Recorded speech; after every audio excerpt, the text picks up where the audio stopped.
So we only have a couple slides left in our testing. So I want to get a sense before I get too deep into this, how do people feel about unit tests? Good show of thumbs, do you feel get some practice? I think some practice will be very useful. So we're barreling down now to just about ready to start our first design pattern, which will be accompanied by our first lab in the class. We'll probably get that started early next week. And there you'll get a chance to look at some written unit tests that accompany that lab, as well as the ability to write some of your own that will augment the existing tests. As people have questions with that, hopefully you come see me and we can make sure that the tests that you write are good.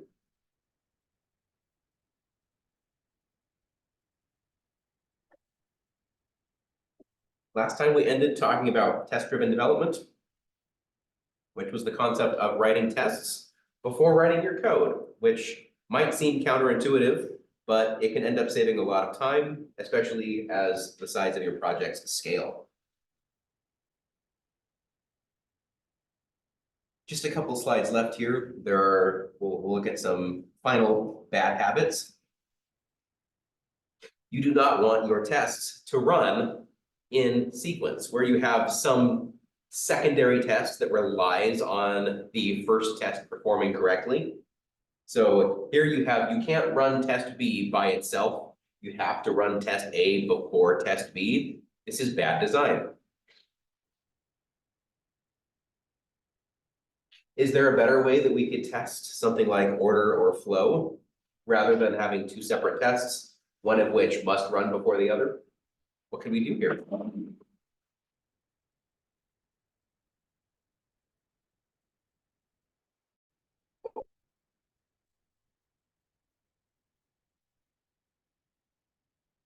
Yeah. Try to make them more depend on each other. It's like maybe in this case right now, test B depends on something being successful in test A. Yeah. For the work well. Yeah, so making them independent. Might there be times where they cannot be independent, where there is some kind of interweaving logic between two tests? How could we structure tests in order to still resolve successfully where we don't have the issues that we can run into here? A good way to go about it is if you have tests calling each other, rather than sequential tests where you can't run one test without the other. Each test should be able to be run independently, but there's nothing against calling another test as part of that. So that is another bad habit. We don't really want this. We would rather have something like you said, independent tests. So if we call a shared helper method, that's great, but if tests call each other, we can't necessarily easily see why a particular test failed. Was it because of logic in the first test that called the second test? Was it because of logic in the second test? You end up having to do, again, debugging with your tests, which is not the idea. You want writing tests to save you time and to know what went wrong immediately. The concept of a mutable shared state. So here's where you have a single object and multiple tests are going to modify that single object independently. So maybe you make a list, you call test one does something to that list, and then you call test two that also operates on that list. So sharing the same object, you would want to make a new list from scratch rather than using this shared list. It'll create a debugging headache if the first test causes some kind of issue that causes test B to fail. Was it again because of test B or is it because of test A? You'll have to go and do additional work to figure that out. And you will want to eliminate that as much as possible. The tests should reveal all of the issues. So 3 last testing bad habits.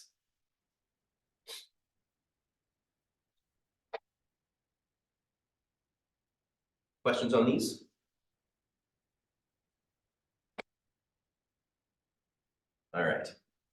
We've talked a little bit about this, we'll go over it a little bit better. So if you have a test suite, this is just a large class of tests. It may even be multiple classes of tests that all test different aspects of your project. You'll group them all together so that you have one large runnable test suite. So you can run your entire application's tests all at once. You want to import two more things, org.junit.runner.star and org.junit.runners.star. You can then add two tags at the top, run with suite.class, add suite.suite_classes, and then you can list all of the classes that are associated with your testing suite. And then inside of that public class name, you basically are now going to be able to run all of the tests associated with each one of the classes inside of the suite classes. So here is the syntax of what you want in order to do this. An example would be something like, we have a weekday test, time test, course test, schedule test, course comparators test. And this would allow us to test each object in an application independently. We don't want one large file of thousands of tests. We want to break them apart into which object they are testing.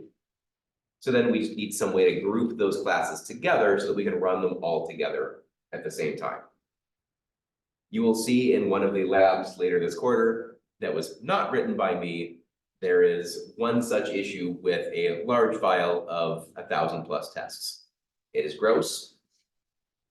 I would have removed it if I had time before this class to actually do that, but it serves as a nice way of looking through this, and you look through all of those tests and you say, I don't even know what's going on here. There's just too much to parse. So stuff that we've covered, this was a kind of long unit. So tests need, we're going to call it failure atomicity. We want to know exactly what failed. How to do this? We need to name our tests effectively.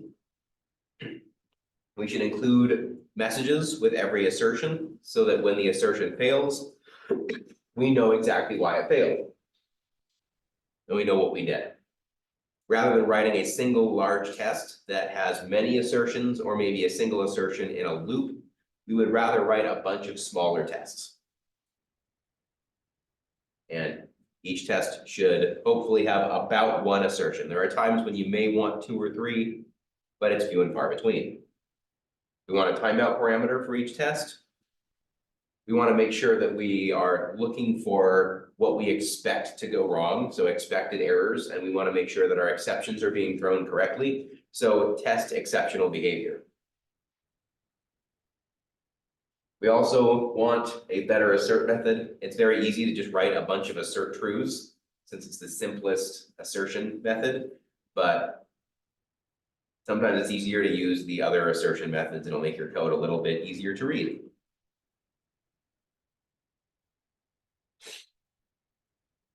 We also talked about avoiding complex logic. We would rather have some straightforward code rather than if statements or loops.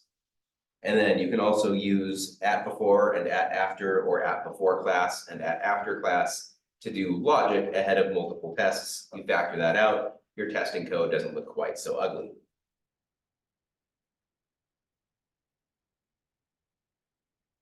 Questions on any of the logic behind unit tests? Again, we'll get some experience with this as we move forward in the class, but any questions that I can answer before we move on? Yeah. It's kind of our older slide, but what's the difference between JUnit runner and JUnit runners? So yeah, they're just, I forget what's involved in each one exactly. Hey, not that. There we go. So there are 2 different packages that I think allow you to test a single class and multiple classes at the same time. I don't remember if that's exactly what's true, but that seems to me to be the most logical explanation. So the associated logic to be able to run one class and multiple classes. We'll want to verify that though. I'm not 100% sure of that. Yeah. What was the difference between before and before class?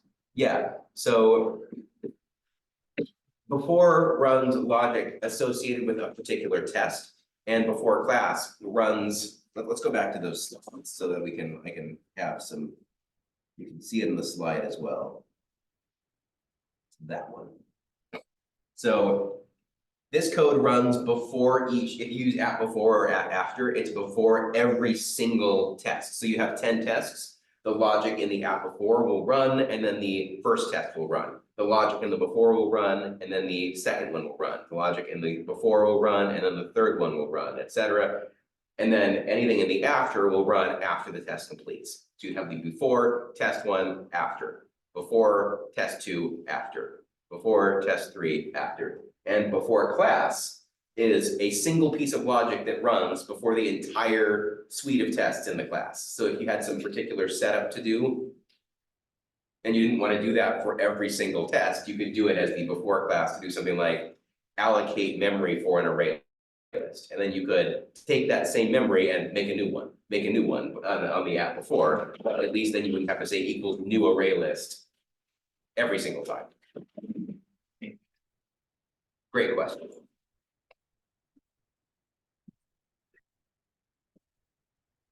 Any other questions before we move on to our first design pattern?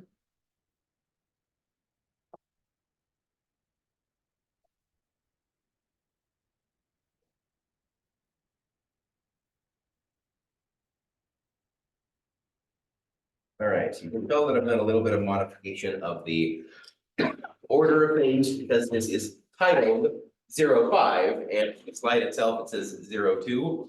This should actually be 03 because 02 was testing. So I'm going to change that to this.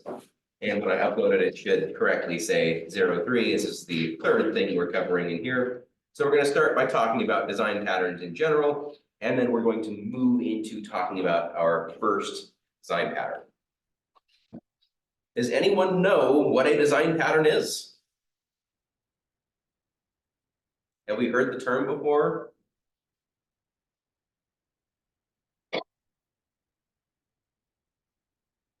It's a very important concept in object-oriented programming. It's not found in any other kind of programming, but they are solutions to common problems that show up when you have an object-oriented project.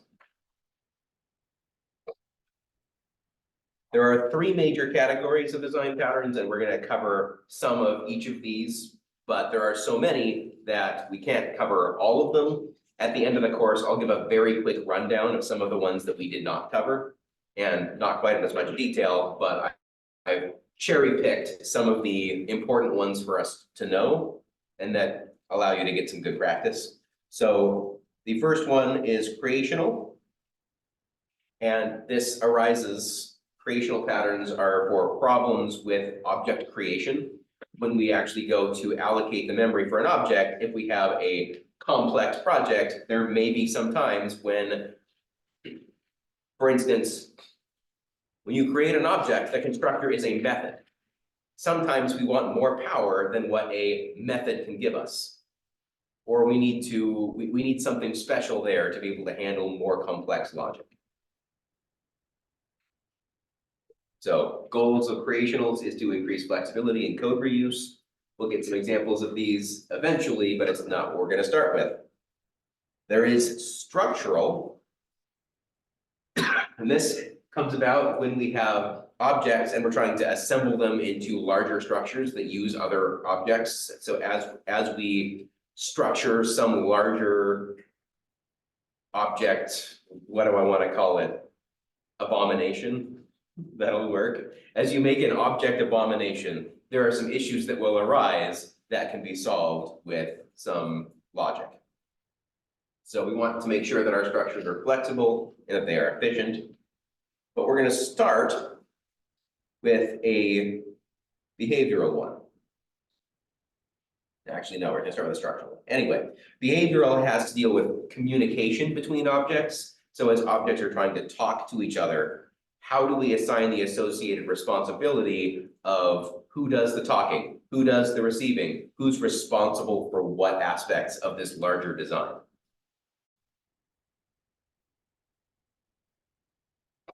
Maintaining encapsulation becomes very important here. Objects should only be doing something that they are actually responsible for. We don't want to give objects more power than they should have.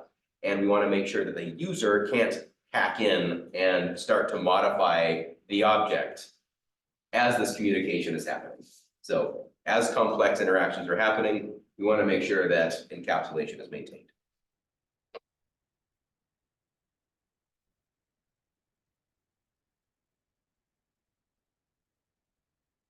This next slide is incredibly important. So it's important to start with knowing what design patterns are not. Because a lot of what you have seen in 210 and 211 kind of says, when you see this situation, do this. When you see this situation, do this. So there's a perfect mapping between situation, tool. And it's very straightforward as to what you need to be doing. Design patterns are not like this at all, which is why we wait until after your introductory classes to even start talking about them, because they're not appropriate for every situation. We need to think critically about the design of, on an application by application basis, what makes sense with regards to the, how do I want to state this? Just how you're going to assemble your code. And that will change on an application to application basis. So there are very few hard set rules with regards to design patterns. They're mostly just they're a tool that is not appropriate to apply all the time. Sometimes there will be a simpler solution that is equivalent to applying a design pattern and is more efficient than applying a design pattern. The design pattern is usually not efficient at all. It's something that helps with things like the extendability and scalability of an application, so that when you, for instance, your requirements change, your client comes back to you and says, what about this? I would like you to add this to this application, rather than going back and modifying code that you already wrote in ways that are going to make that code harder to maintain, that are going to introduce bugs or break something that used to work. Instead, you'll be writing new code and then plugging that into the existing system. And that way you can't break something that used to work because you're not modifying it at all. So I'm going to introduce you to this concept of FizzBuzz Enterprise Edition. This is an actual project that was written on GitHub. First of all, has anyone heard of the FizzBuzz problem in computer science? See a couple people nodding their heads. FizzBuzz is a very simple program that's usually done in something like Programming 1. The basic idea, and you can implement this as a single method. As input, we are going to take an integer. We need to figure out, is that integer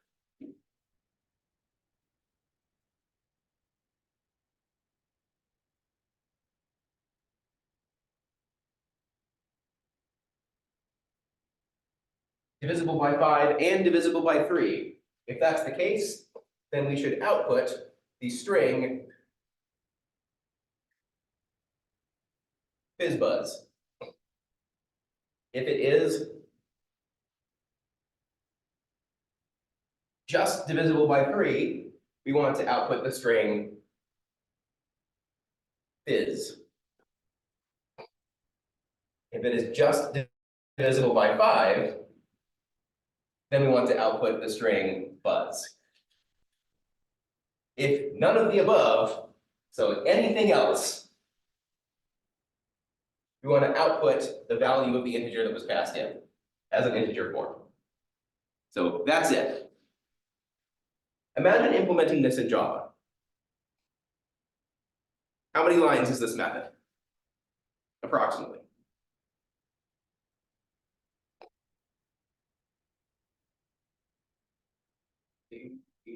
8-ish. And we're between maybe 8 and 10. This is not horribly complex logic, right? I would expect that a 210, 211 student would probably be able to implement this in a reasonable amount of time. We just have to make sure that we structure the ifs correctly. We don't want these ifs to come before this if needs to come first. I actually use this as a way to talk about the if, else if, and structuring logic. That's a great way to introduce that concept is through FizzBuzz. Because if it's, for instance, if the number is 15, then it's divisible by both 3 and 5. So we want to make sure you output FizzBuzz, and only FizzBuzz, not Fizz or Buzz, even though it is divisible by 3 and divisible by 5. If it's divisible by 3 and 5, we want to get FizzBuzz and nothing else. 16, on the other hand, would be nothing. You would just return the int 16. So, to motivate this concept of design patterns are not appropriate for every situation, someone said, I'm going to take this 8 to 10 line Java method, and I'm going to apply every single design pattern to it, all of them. Anyone want to take a guess at what the resulting project looks like?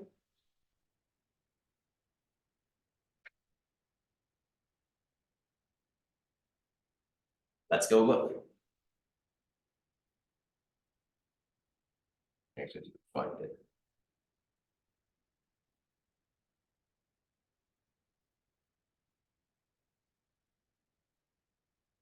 There it is. All right, we go into GitHub and we see that there's a source folder. All of the code is going to live inside of this source folder, is what we'd expect.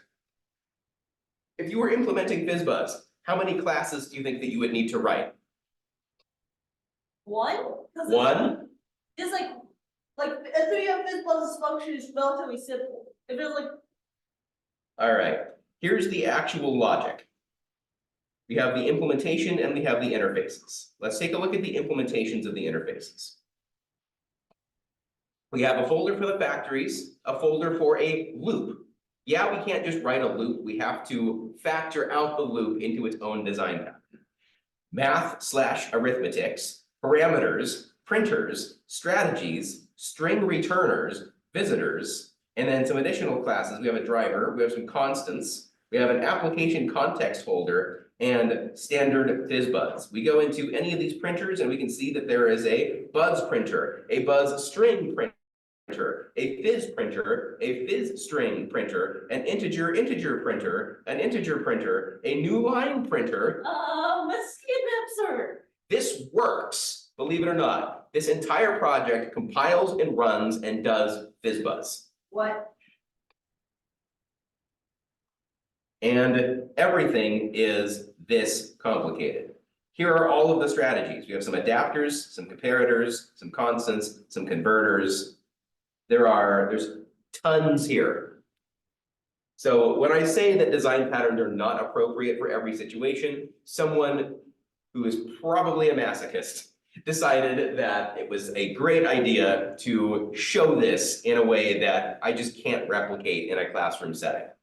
It's just so cool to see how bad you can mismanage and misuse design patterns. So that's the takeaway from this, is that I'm teaching you something that is a tool, but it is not a tool that is applicable to every situation. And in fact, it's not really applicable to most situations. It will be on an as-needed basis that you decide that implementing a design pattern is going to be good for the overall health of your application or your project. That is not to say that they are useless. It's just that we want to make sure that if we're going to implement a design pattern, there is a reason to implement the design pattern. It should be something that you are aware of. So design patterns are not efficient. You can imagine if you wrote a FizzBuzz method, it would run significantly faster than all of the communication that has to happen between all of these classes in order to just determine and print FizzBuzz, FizzBuzz, or a number. So you need to have a good reason to apply a design. So last my enterprise, like, how do you them? Holy crap, why is it complicated? Yeah. You can overcomplicate things with design patterns. That's not how it works. It does. Which is amazing. So the takeaway from this is there is no substitute for critical thinking. This is not something that I want you to just memorize and regurgitate. We're gonna have to have serious conversations throughout this quarter about when is it appropriate to apply a particular design pattern, because you can quickly get carried away. Design patterns have lots of pros and cons associated with them, and you will find that a drawback of applying a design pattern can be solved by applying another design pattern, which has another flaw, which can be solved by applying another design pattern. Again, you can get very carried away with this. Like, if the design pattern. That's kind of what FISBA's Enterprise Edition did. Got a little carried away, just a little bit. You know. So the important thing is the why behind these design patterns, because they are not simple. We'll start with just about the simplest one that there is, but a lot of these are not simple, and so they cannot just be blindly applied. So in general, just don't learn to regurgitate, learn to think critically. If you do this, you'll forget it after an exam, and then you won't know it for a job interview. Design patterns, especially if you're going into a position that expects you to be a software engineer, a lot of the application process will ask you about your knowledge of design patterns. So it's very important to know these at an intuitive level by the end of this class, and hopefully a quick review of them will help you to get caught back up. So learn to understand the pattern, learn to be able to apply the pattern. And if you do this, then when you have an interview, it will set you apart. You'll be able to talk about the flaws of what you are doing. So from my perspective, I just want to make sure that you acquire the skills to go learn more on your own. And hopefully eventually that leads to a nice, high-paying, fun job for the rest of your life. So very important slide because reasons mentioned. We're going to have a fun toy example. We're going to implement a duck pond simulator. Why? Because ducks are cool.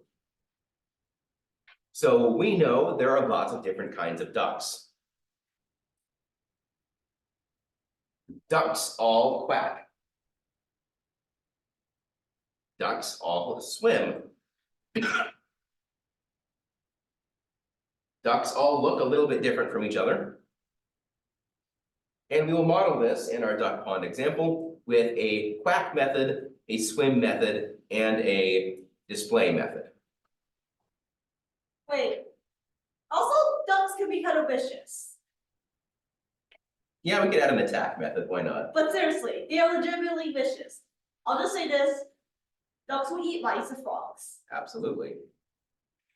So using some code example, how would you implement this if I asked you to make this duck pond simulator where we have lots of different kinds of ducks, each of them quack and swim and look different? What you want to like a class like every duck has quack, swim, and swim. Every single duck has that. How do we do that? What is the term for that associated structure? So we would have an object, but an object would represent maybe one kind of duck. Inheritance, yeah, that's what we'd be looking for. So this is some kind of inheritance structure. We would have an abstract duck class. And then we would have lots of different concrete ducks that all extend that abstract duck and allow us to implement quack and implement swim and implement some visual for what this species of duck looks like. So we would have some kind of abstract superclass. And then we would have some subclasses of different types of duck. Thinking about quack and swim and display, where would those go in this hierarchy?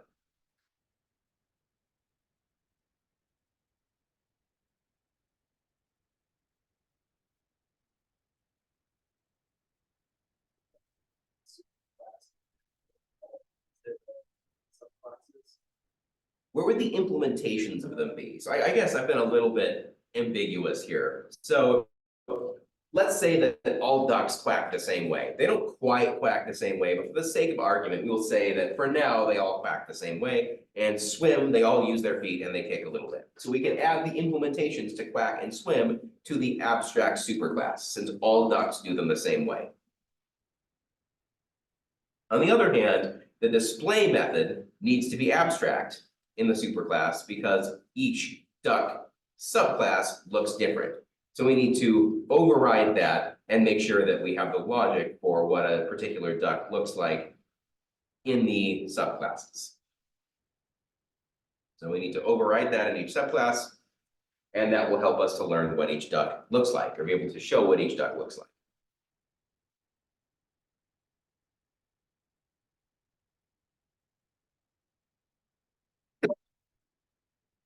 Questions on any of this setup before I tell you that it's horribly wrong?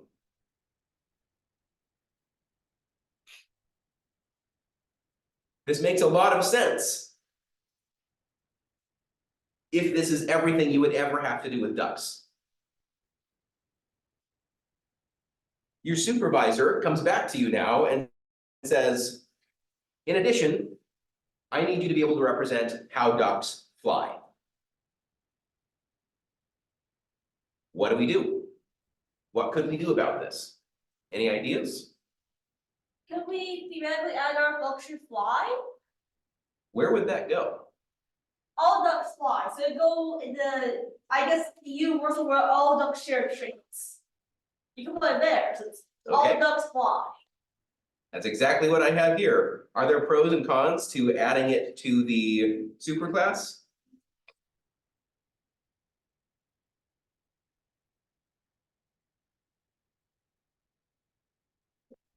Pro would be you could just do duck fly. Pretty easily. Yeah. Have the associated logic for flying. Your manager comes back and says, you know, rubber ducks are cool. Add those to the project. Does a rubber duck fly? No, Does a rubber duck quack? it's weeks. It does something a little bit different. Does a rubber duck swim? Yes, Does it swim the same way as other ducks? no. No, it more floats than swims. So, what tasks do we need to do now with our old code? Yeah, I never had a duck. How would we actually, given the design decisions that we've already made, how much work is it to be able to factor in a rubber duck into this setting? Well, you have to update the inheritance tree, like, it will be less permissions than our living ducks, but it's not some permissions for the living ducks stuff, that makes sense. Okay, so we could override quack in the rubber duck subclass to, instead of saying quack, to say squeak. So that's perfectly fine. We need to override display to draw a rubber duck. Now it gets a little bit interesting. We need to override the fly method to, instead of flying, do nothing. Is this starting to feel a little bit unnecessarily complicated? Overriding something that does something in a superclass so that it does nothing in a subclass. That just feels wrong to me. There has to be something better that we can do. Let's say we did all of these things. Then your jerk of a manager comes back and says, you know, wooden ducks are a thing. Add a decoy duck subclass. What now do we need to go back to our code and modify to be able to have a decoy duck?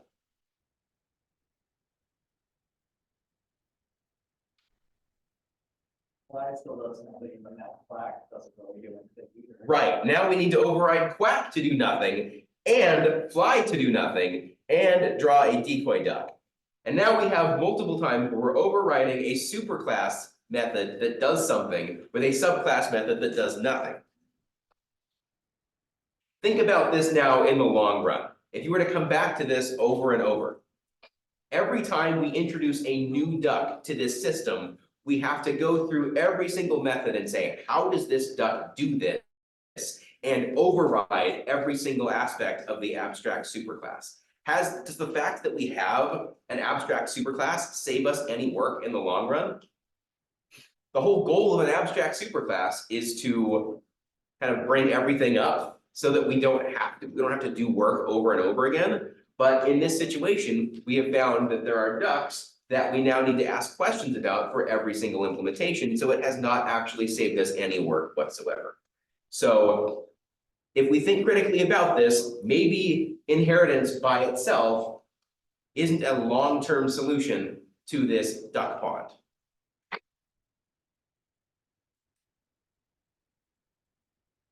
Questions about anything we've covered so far?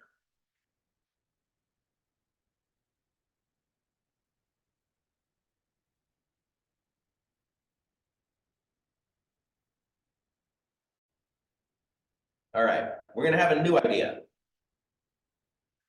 We're gonna keep the inheritance hierarchy, but each variable now, so the fly, the quack, is going to be moved as a field rather than a method into the interface. So there's this concept of flyable and quackable. We have a flyable interface and we have a quackable interface. Does this make sense? This seems like a reasonable solution. We now have an interface that's we can implement an interface that says anything that implements flyable can fly. Anything that does not implement the flyable interface cannot fly.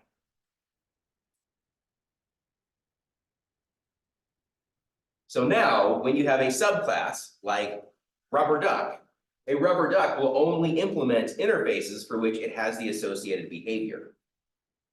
So a rubber duck would not implement flyable, but it would implement quackable. And we'd still need some way to differentiate between quack and squeak. What do we think? Pros and cons?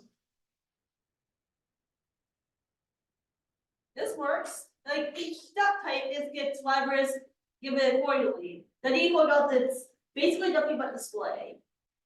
So this is along the right track here. We're probably saving ourselves a little bit more time in the long run.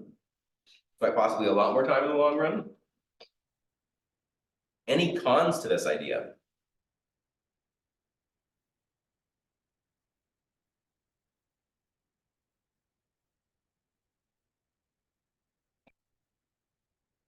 I think maybe if there's differences, it might be kind of harder to just like implement that into the interface.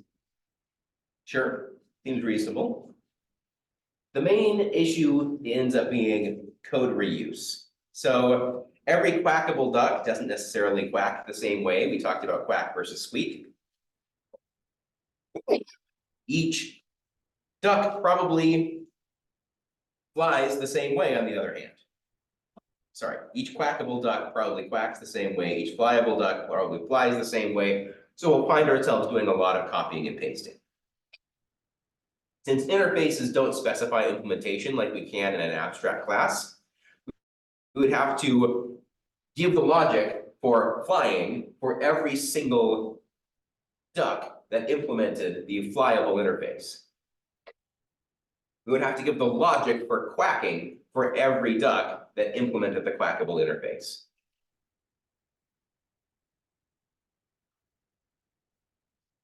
Every time we add a new duck subclass, we're going to have to copy and paste our code for flying and quacking if the duck flies or quacks.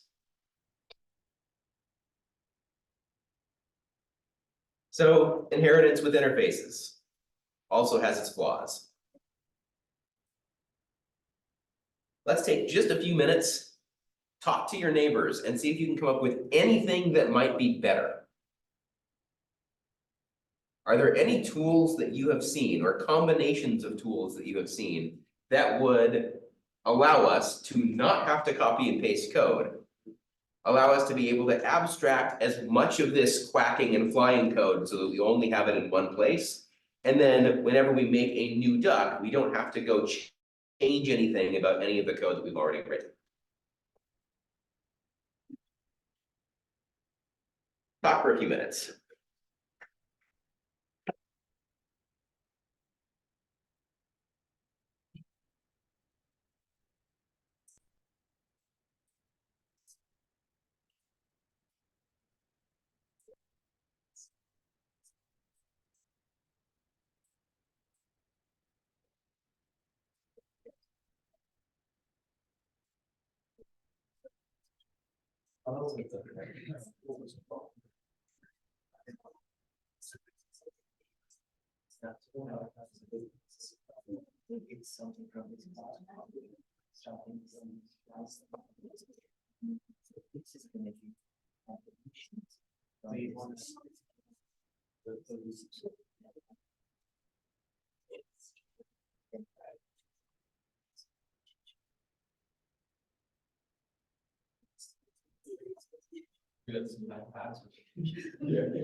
For those of you who are struggling, I mentioned something as an object-oriented principle back in our review session that might be relevant here.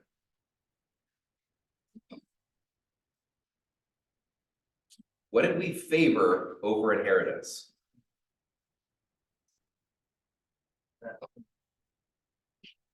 What did we favor? Composition. Composition. Yeah. How could we use composition here? How would that work or make sense? I thought we would give one class for the flyable, walkable, and then for each duck, we're gonna get components from this one, so it would be. Yeah. Yeah, that is exactly what we're gonna end up doing. So we're gonna take this problem and we're gonna kind of explode its complexity a little bit. But that complexity is going to allow us some flexibility when we try to add new ducks, so that the actual work that is required when we go add a new duck is going to be minimized. Let's go see how that works. So one of the design principles we talked about, identify aspects of the design that vary and those that remain the same. And we want to encapsulate any aspects that vary. So we know that some ducks fly and some really weird rubber and decoy ducks don't. We know that some ducks quack and some really weird decoy ducks don't. So if those are going to vary, then we could encapsulate them, which means that we want to turn them from an inheritance hierarchy into a field.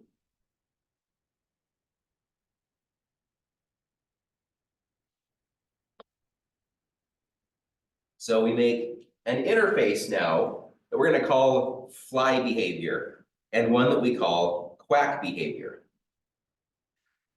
We're going to make classes for each flying behavior and quacking behavior, entire classes that have very little code in them.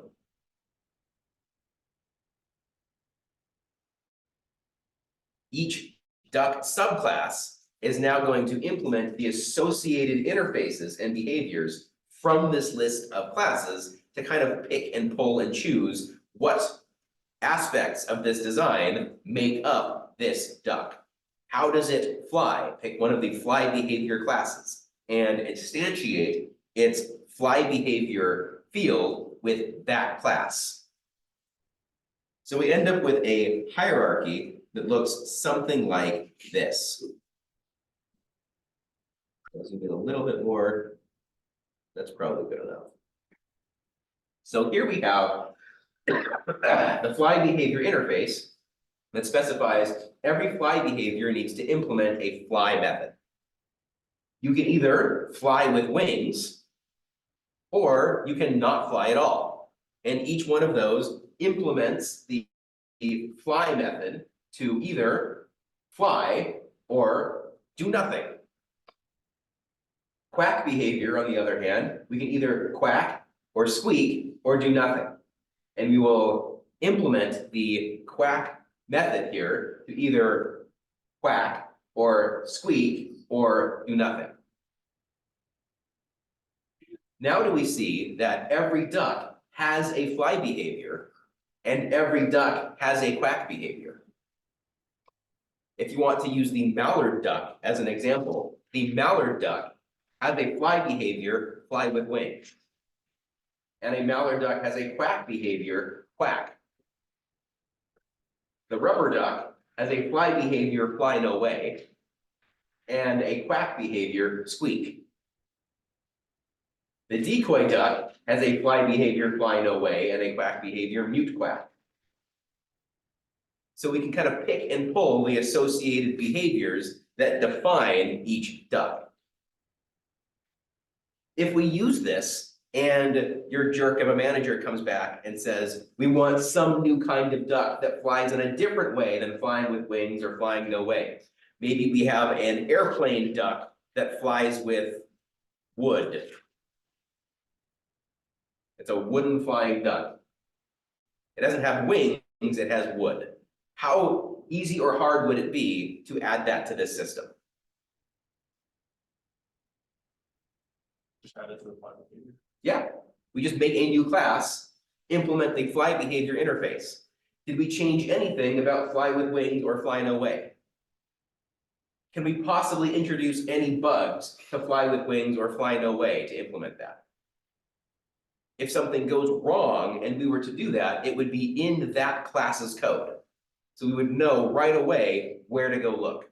We could not possibly break the mallard duck's behavior because the mallard duck doesn't use the new class. It only uses the existing classes, which we have not modified. On the other hand, if we find that there's an alien duck that speaks perfect English, how easy would it be to add a talking duck to the quack behavior? Add another class. We would implement the quack behavior interface in a way that has it speaking perfect English. We would be adding a new class. Could we possibly break what goes on in quack or squeak or mute quack when we do that? No. So we've blown up the complexity of this, but we've made this code extendable. Now our manager can't come to us with something that is going to really make our heads hurt trying to figure out how can we implement this into this system, because we've designed a system that is meant for extendability.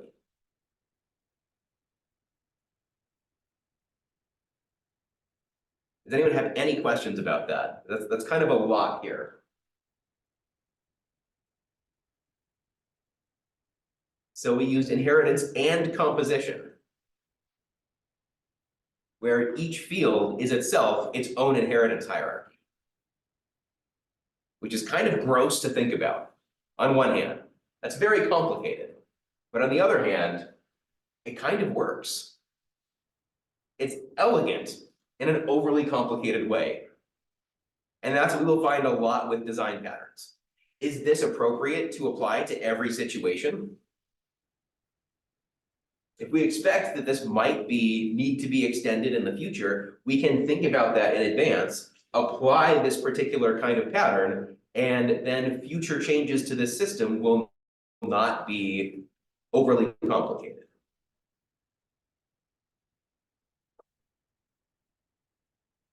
So we add 2 new fields to the duck class. We add a fly behavior field, we add a quack behavior field, and we declare these not as their concrete types, but as their interface types. Since duck is abstract anyway, that's perfectly okay. And now we use polymorphism at runtime to figure out which of these we actually have. So when we make a new duck, we can add an associated fly behavior and we can add an associated quack behavior to that duck at runtime. Which also means that we could swap them out at runtime. We could change a mallard duck from quacking to squeaking in the middle of the running of your application. We wouldn't have to specify mallard ducks only do this. We've added the ability now to swap these out while your program is running. You just say duck dot fly behavior equals new quack, is new fly with wings. And now, whatever it used to be, you've swapped it out for a fly with wings. So that also leads to some additional ability to manipulate your objects at runtime. We'll leave this here for now. Tomorrow, we're going to have another set of practice problems. And we will come back to this on Monday. Either Monday or Tuesday, I'll be getting your first lab to you that deals with, I haven't named this yet, but this is the strategy design pattern. And I will get you a lab associated with the strategy design pattern. I will see you tomorrow for some coding and ape practice.